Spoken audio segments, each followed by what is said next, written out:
Hi friends, welcome back to my YouTube channel. ಎಲ್ಲರೂ ಹೇಗಿದ್ದೀರಾ friends? ಇವತ್ತು ನಾನು ನಿಮಗೆ ಉಚ್ಚಿಲ ಮಹಾಲಕ್ಷ್ಮಿ ದೇವಸ್ಥಾನ ತೋರಿಸ್ತಾ ಇದ್ದೀನಿ. ಇದು ಉಚ್ಚಿಲ ಅಂದರೆ ನಿಮಗೆ ಉಡುಪಿಯಿಂದ ಸುಮಾರು 20-25 ಕಿಲೋಮೀಟ್ರ್ ದೂರದಲ್ಲಿದೆ. ಇದು ರೋಡ್ ಸೈಡೇ ಇದೆ ಈ ದೇವಸ್ಥಾನ. ನಿಮಗೆ ಉಡುಪಿಯಿಂದ ಮಂಗಳೂರಿಗೆ ಹೋಗೋ ನ್ಯಾಷನಲ್ ಹೈವೇ ರೋಡ್ ಸೈಡ್ ಬರುತ್ತೆ ಇದು ದೇವಸ್ಥಾನ. ಇದು ತುಂಬ ಚೆನ್ನಾಗಿದೆ. ನೀವು ಈ ಕಡೆ ಉಡುಪಿ ಕಡೆ ಏನಾದರೂ ಬಂದರೆ ಒಂದ್ಸಲ ಈ ದೇವಸ್ಥಾನಕ್ಕೆ ವಿಸಿಟ್ ಮಾಡಿ. ಇದೇ ನೋಡಿ ದೇವಸ್ಥಾನದ ಎದುರುಗಡೆ ಕಾಣ್ತಿರೋ ಎಂಟ್ರೆನ್ಸ್ ಇದು. ಇಲ್ಲೊಂದು ದೊಡ್ಡ ಗೋಪುರ ಇದೆ. ಆ ಗೋಪುರನೇ ಇಲ್ಲಿದೊಂದು ದೊಡ್ಡ ಆಕರ್ಷಣೆ. ನೀವು ಅಲ್ಲಿ ಎಷ್ಟೋ ದೂರದಿಂದ ಬರ್ತಾ ಇರುವಾಗ ಕೂಡ ಈ ಗೋಪುರ ನಿಮಗೆ ಕಾಣುತ್ತೆ. ಗೋಪುರ ಕಂಡ ಕೂಡಲೇ ನಿಮಗೆ ಉಚ್ಚಿಲ ಮಹಾಲಕ್ಷ್ಮಿ ದೇವಸ್ಥಾನ ಬಂತು ಅಂತ ಗೊತ್ತಾಗುತ್ತೆ. ಅಷ್ಟು ಚೆಂದ ಮಾಡಿ ಕಟ್ಟಿದ್ದಾರೆ ಈ ದೇವಸ್ಥಾನನ. ಈಗ ಒಂದು 4 ವರ್ಷದ ಕೆಳಗೆ ಇಲ್ಲಿ ಬ್ರಹ್ಮಕಲಶ ಆಯಿತು. ಪೂರ್ತಿ ದೇವಸ್ಥಾನ ಬಿಚ್ಚಿ ಬೇರೆಯೇ ಕಟ್ಟಿದ್ದಾರೆ. ಇಷ್ಟು ಸುಂದರವಾಗಿ ಕಟ್ಟಿದ್ದಾರೆ ನೋಡಿ. ಇಲ್ಲೆಲ್ಲ ಗಾರ್ಡನ್ ಥರ ಮಾಡಿದ್ದಾರೆ. ಇದು ಒಳಗೆ ಹೋಗುವ ಎಂಟ್ರೆನ್ಸ್ ಇದು. ಫಸ್ಟ್ ಇಲ್ಲಿ ನಮಗೆ ಗೋಪುರ ಸಿಗುತ್ತೆ. ಗೋಪುರದ ಆ ಕಡೆ ಈ ಕಡೆ 2 ಆನೆ ಇದೆ. ಇಲ್ಲಿಂದ ನಾವು ಒಳಗೆ ಬರಬೇಕು. ಇದು ಒಳಗೆ ಬಂದಾಗ ನಮಗೆ ಆ್ಯಕ್ಚುಲಿ ಇದು ಬ್ಯಾಕ್ ಸೈಡ್ ಬರುತ್ತೆ. ಇದು ದೇವಸ್ಥಾನದ ರೋಡ್ ಸೈಡ್ ಕಾಣುತ್ತೆ. ಇದು ನಿಮಗೆ ರೋಡ್ ಸೈಡೇ ಇದೆ ದೇವಸ್ಥಾನ. ತುಂಬ ಈಸಿ ಹುಡುಕ್ಲಿಕ್ಕೆ. ನೀವು ಈ ಕಡೆ ಏನಾದರೂ ಬಂದರೆ ಒಂದ್ಸಲ ನೋಡಿ. ಉಡುಪಿ ಕೃಷ್ಣ ಮಠಕ್ಕೆ ಹೋಗ್ತೀರಲ್ವ ನೀವು, ಹಾಗೆ ಬರುವ ದಾರಿ ಇದು. ಇಲ್ಲಿ ಕೂಡ ಒಂದು ವಿಸಿಟ್ ಮಾಡ್ಬೋದು ನೀವು. ಅಷ್ಟು ಚೆಂದ ಇದೆ ದೇವಸ್ಥಾನ. ಒಂದು ನೋಡಬೇಕಾದಂಥ ಒಂದು ತೀರ್ಥ ಕ್ಷೇತ್ರ ಇದು ಕೂಡ ಒಂದು.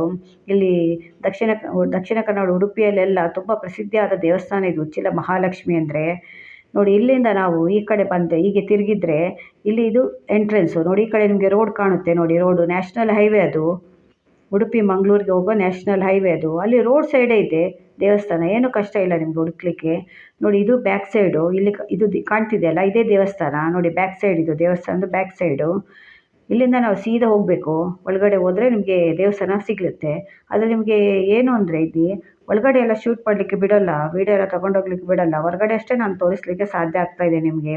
ಯಾಕಂದರೆ ಹೊರಗಡೆ ಒಂದು ಗೋಪುರದ ತೆಗಿಲಿಕ್ಕೆ ಕೂಡ ಅವ್ರು ನಮಗೆ ಪರ್ಮಿಷನ್ ಕೊಡಲಿಲ್ಲ ನೋಡಿ. ಇದು ಅಲ್ಲಿಂದ ಸೀದಾ ಬ್ಯಾಕ್ ಸೈಡಿಂದ ಸೀದಾ ಈ ಕಡೆ ಬಂದರೆ ಈ ಸೈಡ್ ಉದ್ದಕ್ಕೆ ಹೋದರೆ ನಮಗೆ ಸಿಗುತ್ತೆ ದೇವಸ್ಥಾನ. ತುಂಬ ದೊಡ್ಡದಾದ ದೇವಸ್ಥಾನ ನೋಡಿ. ಇಲ್ಲಿ ಎಂಟ್ರೆನ್ಸ್ಗೆ ಬಂದೇವೆ ಈಗ ನಾವು ದೇವಸ್ಥಾನದ. ಇಲ್ಲಿ ಒಂದು ಆನೆ ಇದೆ ನೋಡಿ.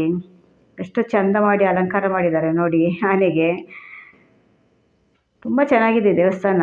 ಒಳಗಡೆ ಅಂತೂ ಮಹಾಲಕ್ಷ್ಮಿ ನೋಡ್ತಾ ಇದ್ದರೆ 2 ಕಣ್ಣು ಸಾಲಲ್ಲ, ಅಷ್ಟು ಚೆಂದ ಇದೆ ದೇವಸ್ಥಾನ. ಅದು ಭದ್ರಕಾಳಿದು ಕೂಡ ಒಂದು ಗುಡಿ ಇದೆ. ಆ ಭದ್ರಕಾಳಿ ಕೂಡ ತುಂಬ ಚೆನ್ನಾಗಿದೆ ನೋಡಿ. ಇದು ದೇವಸ್ಥಾನದ ಮುಂದೆ ಫುಲ್ ಮುಂದೆ ಕಾಣುತ್ತೆ ನೋಡಿ. ಧ್ವಜಸ್ತಂಭ ಇದೆ ನೋಡಿ. ನೋಡಿ ಎಷ್ಟು ಎತ್ತರ ಇದೆ. ಇದು ಮುಂಭಾಗ ದೇವಸ್ಥಾನದ್ದು ನೋಡಿ. ಇಲ್ಲಿಂದ ನಿಮಗೆ ಅಲ್ಲಿ ದೂರದಲ್ಲಿ ಒಳಗೆ ಕಾಣ್ಬೋದು. ಅದು ಗರ್ಭಗುಡಿ ಒಳಗಡೆ ಅಲ್ಲಿ ಕಾಣ್ತಾ ಇದೆ ನೋಡಿ ಅಲ್ಲಿಂದ. ಆದರೆ ಅವರು ಒಳಗಡೆ ನಮಗೆ ಪರ್ಮಿಷನ್ ಕೊಡಲಿಲ್ಲ. ಇಲ್ಲಾಂದರೆ ತುಂಬ ಚೆಂದ ಇತ್ತು ದೇವಸ್ಥಾನ ಒಳಗಡೆ ನೋಡಲಿಕ್ಕೆ. ದೇವ್ರನ್ನೆಲ್ಲ ವೀಡಿಯೋ ಎಲ್ಲ ಮಾಡಲಿಕ್ಕೆ ಬಿಡೋಲ್ಲಲ್ಲ ಯಾವ ದೇವಸ್ಥಾನದಲ್ಲಿ ಕೂಡ. ಇದು ನೋಡಿ ಗೋಪುರ ದೇವಸ್ಥಾನದ್ದು. ತುಂಬ ಚೆಂದ ಮಾಡಿ ಕಟ್ಟಿದ್ದಾರೆ ನೋಡಿ. ಒಳಗಡೆ ಕಾಣ್ತಾ ಇದೆ, ಜನಗಳು ಹೋಗ್ತಾ ಇದ್ದಾರೆ ನೋಡಿ. ಅದು ಗರ್ಭಗುಡಿ. ಅಲ್ಲಿ ಸೆಕ್ಯೂರಿಟಿ ಗಾರ್ಡ್ ಇರ್ತಾರೆ. ಇಲ್ಲಿಂದ ನಮಗೆ ಒಳಗಡೆ ಪರ್ಮಿಷನ್ ಇಲ್ಲ ವೀಡಿಯೋ ಮಾಡಲಿಕ್ಕೆ. ಇಲ್ಲಿವರೆಗೆ ತೋರಿಸ್ಬೋದು ಅಷ್ಟೇ ನೋಡಿ. ಒಳಗಡೆ ಗರ್ಭಗುಡಿ ಕಾಣುತ್ತೆ.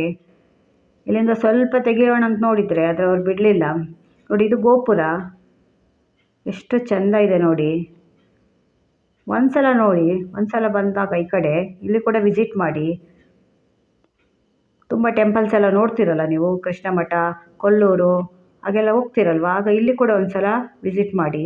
ತುಂಬ ದೊಡ್ಡದಾಗಿದೆ ನೋಡಿ. ಎಷ್ಟು ದೊಡ್ಡದಾಗಿದೆ ಅಂದರೆ ಇಲ್ಲಿ ಇವ್ರದ್ದೇ ಆದ 2 ಮದುವೆ ಸಭಾಂಗಣ ಕೂಡ ಇದೆ. ಮಹಾಲಕ್ಷ್ಮಿ ಸಭಾಂಗಣ ಅಂತಿದೆ, ಮೊಗವೀರ ಭವನ ಅಂತಿದೆ. ಮದುವೆ ಎಲ್ಲ ಆಗುತ್ತೆ ಇಲ್ಲಿ. ಮತ್ತು ನವರಾತ್ರಿ ಟೈಮಲ್ಲಿ ಇಲ್ಲಿ ತುಂಬ ಅದ್ಧೂರಿಯಾಗಿ ಎಲ್ಲ ಕಾರ್ಯಕ್ರಮ ಮಾಡ್ತಾರೆ. 10 ದಿವಸ ಪೂಜೆ ಮಾಡ್ತಾರೆ ದೇವಿದು. ಎಷ್ಟೋ ಕಡೆಯಿಂದ ಜನಗಳು ಬರ್ತಾರೆ. ಅಷ್ಟು ರಶ್ ಇರುತ್ತೆ ಅಂದರೆ ಹೋಗ್ಲಿಕ್ಕೆ ಸಾಧ್ಯ ಇಲ್ಲ, ಅಷ್ಟು ರಶ್ ಇರುತ್ತೆ ನೋಡಿ. ಇದು ಸೈಡಲ್ಲಿ, ದೇವಸ್ಥಾನದ ಸೈಡಲ್ಲಿ ಕೆತ್ತನೆ ನೋಡಿ ಎಷ್ಟು ಮಾಡಿದ್ದಾರೆ. ಒಳಗೆಲ್ಲ ಕೂಡ ಹೀಗೆ ಇದೆ. ಒಳಗಡೆ ಅಂತೂ ತುಂಬ ಚೆನ್ನಾಗಿದೆ. ಇಲ್ಲಿ ನೋಡಿ ಗೋಡೆಯಲ್ಲೆಲ್ಲ ಈ ರೀತಿ ಕೆತ್ತನೆ ಮಾಡಿದ್ದಾರೆ. ಅಲ್ಲಲ್ಲಿ ನೋಡಿ ಎಷ್ಟು ಚೆಂದ ಕಾಣ್ತಿದೆ. ಎಲ್ಲ ಕಥೆಗಳು, ನಮ್ಮ ರಾಮಾಯಣ ಮಹಾಭಾರತದೆಲ್ಲ ಕಥೆಗಳನ್ನು ಗೋಡೆ ಮೇಲೆ ಹಾಕಿದ್ದಾರೆ. ಇದನ್ನೆಲ್ಲ ನಮ್ಮ ಮಕ್ಕಳಿಗೆ ತೋರಿಸ್ಬೇಕು. ಯಾಕೆಂದರೆ ನಮ್ಮ ಹಿಂದೂ ಸಂಸ್ಕೃತಿ ಈಗೆಲ್ಲ ಬಿಟ್ಟು ಹೋಗ್ತಾ ಇದೆ. ಯಾರು ಅದನ್ನು ಫಾಲೋನೇ ಮಾಡ್ತಿಲ್ಲ. ಹಾಗಿರುವಾಗ ಇಂಥ ಕಡೆಗೆಲ್ಲ ಮಕ್ಕಳನ್ನು ಕರ್ಕೊಂಡು ಹೋಗಬೇಕು, ಅವ್ರನ್ನ ತೋರಿಸ್ಬೇಕು ನೋಡಿ. ಎಷ್ಟು ಚೆಂದ ಇದೆ ನೋಡಿ. ಎಷ್ಟು ಚೆಂದ ಮಾಡಿ ಕಟ್ಟಿದ್ದಾರೆ. ಫುಲ್ಲು ಕಲ್ಲಲ್ಲಿ ಕಟ್ಟಿದ್ದಾರೆ ನೋಡಿ ಗೋಪುರ. ನೋಡಿ ದೂರದಲ್ಲಿ ನಿಮಗೆ ಇದರ ಎಂಟ್ರೆನ್ಸ್ ಗೋಪುರ ಕಾಣುತ್ತೆ ನೋಡಿ. ಅದು ಎಷ್ಟು ದೂರಕ್ಕೆ ಕಾಣುತ್ತೆ ಅಂದರೆ ಅದನ್ನು ನೋಡಿದ ಕೂಡಲೇ ಗೊತ್ತಾಗುತ್ತೆ ಮಹಾಲಕ್ಷ್ಮಿ ದೇವಸ್ಥಾನ ಇದು ಅಂತ. ಅಷ್ಟು ಚೆಂದ ಮಾಡಿ ಕಟ್ಟಿದ್ದಾರೆ ನೋಡಿ. ಇದೆಲ್ಲ ಅಲ್ಲಲ್ಲಿ ಕಲ್ಲಲ್ಲಿ ಮಾಡಿರೋದು, ಇದು ಕೆತ್ತನೆ ತುಂಬ ಚೆಂದ ಇದೆ. ನೀವು ಒಳಗಡೆ ಹೋದರೆ ಹೊರಗೆ ಬರಲಿಕ್ಕೆ ಮನಸ್ಸೇ ಬರಲ್ಲ. ಮಹಾಲಕ್ಷ್ಮಿಯನ್ನು ನೋಡ್ತಾ ಇದ್ದರೆ ಮಹಾಲಕ್ಷ್ಮಿಯನ್ನು ಮಹಾಲಕ್ಷ್ಮಿ ಮೇಲಿಂದ ಕಣ್ಣು ಕೇಳೋಕ್ಕೆ ಸಾಧ್ಯ ಇಲ್ಲ. ಅಷ್ಟು ಚಂದವಾಗಿ ಮಹಾಲಕ್ಷ್ಮಿ ಇದ್ದಾಳೆ. ಅವಳನ್ನು ನೋಡ್ತಾ ಇದ್ದರೆ ನಮ್ಮ ಕಷ್ಟ, ಟೆನ್ಷನ್ನು, ಚಿಂತೆ ಏನು ಎಲ್ಲ ಮರ್ತೋಗುತ್ತೆ. ಗೋಪುರ ನೋಡಿ ಹೇಗಿದೆ, ಎಷ್ಟು ಸುಂದರವಾಗಿದೆ. ಹಾಗೆ ಮೇಂಟೈನ್ ಕೂಡ ಮಾಡಿದ್ದಾರೆ, ತುಂಬ ನೀಟಿದೆ ದೇವಸ್ಥಾನ. ಸ್ವಲ್ಪ ಕೂಡ ಇದಿಲ್ಲ. ಒಂದು ಚೂರು ಒಳಗಡೆ ಒಂದು ನೀರಿನ ಬಾಟಲ್ ಕೂಡ ಕೈಯಲ್ಲಿ ಇಟ್ಕೊಳ್ಳೋ ಆಗಿಲ್ಲ. ಬರೀ ಒಂದು ನೀವು ಹೋಗಬೇಕು, ಖಾಲಿ ಕೈಯಲ್ಲಿ ಹೋಗಬೇಕು, ಸುತ್ತಾಕಬೇಕು, ಬರಬೇಕು. ನೋಡಿ ಇದು ಎದುರಿಂದ ಮುಂಭಾಗ ಹೀಗೆ ಕಾಣುತ್ತೆ ದೇವಸ್ಥಾನದ್ದು. ಎಷ್ಟು ಚೆಂದ ಇದೆ ಅಲ್ಲ. ಅದನ್ನು ಕಟ್ಟಿರುವ ಗೋಪುರದ ಸ್ಟೈಲೇ ಒಂಥರ ಚೇಂಜ್ ಇದೆ. ಇದು ಮಧ್ಯಾಹ್ನದ ಬಿಸಿಲ ಟೈಮು, ಅದು ನಮಗೆ ಈಗ ಕಾಣ್ತಿದೆ. ಕ್ಯಾಮರಾದಲ್ಲಿ ಸರಿಯಾಗಿ ಕಾಣ್ತಿದೆ ಇಲ್ಲ ಗೊತ್ತಿಲ್ಲ. ನೋಡಿ ಹೀಗಿದೆ,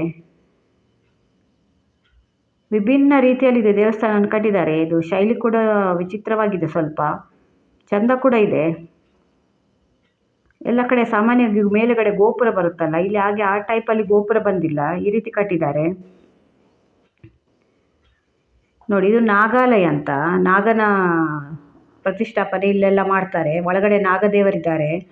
ಅದರ ಒಳಗೆ ಕೂಡ ತೆಗಿಲಿಕ್ಕೆ ಬಿಡೋಲ್ಲ. ಇಲ್ಲಿ ಯಾವುದೇ ದೇವಸ್ಥಾನದ ಒಳಗೆ ಕೂಡ ನಮಗೆ ವಿಡಿಯೋ ಶೂಟಿಂಗ್ ಮಾಡಲಿಕ್ಕೆ ಬಿಡೋಲ್ಲ. ಅದರಿಂದ ನಾವು ಹೊರಗಡೆ ತೋರಿಸ್ಬೋದು ಅಷ್ಟೇ. ಇದು ನೋಡಿ, ಇಲ್ಲೊಂದು ಬೋಟ್ ಇದೆ. ಇದು ಮಲ್ಪೆ ಪರ್ಸಿನ್ ಸಂಘದವರು ಕೊಟ್ಟಿರೋದು. ಇದು ನಮಗೆ ಬ್ರಹ್ಮಕಲಶ ಆಯ್ತಲ್ಲ, ಆ ಟೈಮಿಂದ ಕೂಡ ಇಲ್ಲಿ ಇದೆ. ಇದು ತುಂಬ ಚೆಂದ ಇದೆ ಬೋಟ್. ಇದು ಫೋಟೋ ಶೂಟಿಂಗ್ ಎಲ್ಲ ತುಂಬ ಮಾಡಿಸ್ಕೊಳ್ತಾರೆ ಇದ್ರ ಹತ್ರ ನಿಂತ್ಕೊಂಡು. ಹೇಗಿದೆ ನೋಡಿ. ನೀವು ಯಾರಾದರೂ ಈ ದೇವಸ್ಥಾನ ನೋಡಲಿಲ್ಲ ಅಂದರೆ ಈ ಕಡೆ ಬಂದಾಗ ಇದು ಕೂಡ ಒಂದು ದೇವಸ್ಥಾನ ಇದೆ ಅಂತ ನೆನಪಲ್ಲಿ ಇಟ್ಕೊಳ್ಳಿ. ಮಹಾಲಕ್ಷ್ಮಿ ದೇವಸ್ಥಾನ ಉಚ್ಚಿಲ ಅಂದರೆ ನಿಮಗೆ ಯಾರು ಬೇಕಾದರೂ ಹೇಳ್ತಾರೆ. ಮತ್ತು ಈಸಿ ಕೂಡ, ಅಡ್ರೆಸ್ ಏನು ಕಷ್ಟ ಕೂಡ ಇಲ್ಲ. ಉಡುಪಿಯಿಂದ ಬರುವಾಗ ಒಂದು 20-25 ಕಿಲೋಮೀಟ್ರ್ ದೂರದಲ್ಲಿದೆ. ಮಂಗಳೂರಿಗೆ ಹೋಗೋ ದಾರಿಯಲ್ಲಿದೆ ಇದು. ಅಲ್ಲಿಂದ ರೋಡ್ ಸೈಡ್ ಲೆಫ್ಟ್ ಸೈಡಲ್ಲಿದೆ ಇದು. ನಿಮಗೆ ಯಾರಿಗಾದ್ರು ನೋಡಬೇಕು ಅಂದರೆ ಒಂದು ಸಲ ಭೇಟಿ ಕೊಡಿ. ನಿಮಗೆ ವಿಡಿಯೋ ಇಷ್ಟ ಆದರೆ ನನ್ನ ಚಾನಲ್ನ ಸಬ್ಸ್ಕ್ರೈಬ್ ಮಾಡ್ಕೊಳ್ಳಿ. ಪಕ್ಕದಲ್ಲಿರೋ ಬೆಲ್ ಬಟನ್ನ ಪ್ರೆಸ್ ಮಾಡಿ. ಅವಾಗ ನಾನು ಯಾವುದೇ ವೀಡಿಯೋ ಹಾಕಿದ್ರು ನಿಮಗೆ ಅದರ ನೋಟಿಫಿಕೇಷನ್ ಬರುತ್ತೆ. ಮತ್ತು ನನ್ನ ಚಾನಲ್ನ ಸಬ್ಸ್ಕ್ರೈಬ್ ಮಾಡ್ಕೊಂಡು ನೋಡಿ. ನೀವೆಲ್ಲ ನೋಡ್ತೀರಾ ವೀಡಿಯೋ, ಆದರೆ ಸಬ್ಸ್ಕ್ರೈಬ್ ಮಾಡ್ಕೊಳ್ತಿಲ್ಲ. ನೀವು ಸಬ್ಸ್ಕ್ರೈಬ್ ಮಾಡಿಕೊಂಡ್ರೆ ಈ ಥರ ಹೊಸ ವೀಡಿಯೋ ತರಲಿಕ್ಕೆ ನಮಗೆ ಕೂಡ ಉತ್ಸಾಹ ಬರುತ್ತೆ. ನೋಡಿ, ಇದು ಇಲ್ಲಿ ಒಂದು ದೇವರಿದೆ, ಉತ್ಸಾಹ ಮೂರ್ತಿ ಅಂತ ಹೇಳ್ತಾರಲ್ಲ, ಅದಿದೆ. ಈ ವಿಡಿಯೋ ನಿಮಗೆ ಇಷ್ಟ ಆದರೆ ನನ್ನ ಚಾನಲ್ನ ಸಬ್ಸ್ಕ್ರೈಬ್ ಮಾಡ್ಕೊಂಡು ನೋಡಿ ಫ್ರೆಂಡ್ಸ್. ಇದೇ ರೀತಿ ಹೊಸ ವೀಡಿಯೋ ತೊಗೊಂಡು ಮತ್ತೆ ಬರ್ತೇನೆ. Bye friends.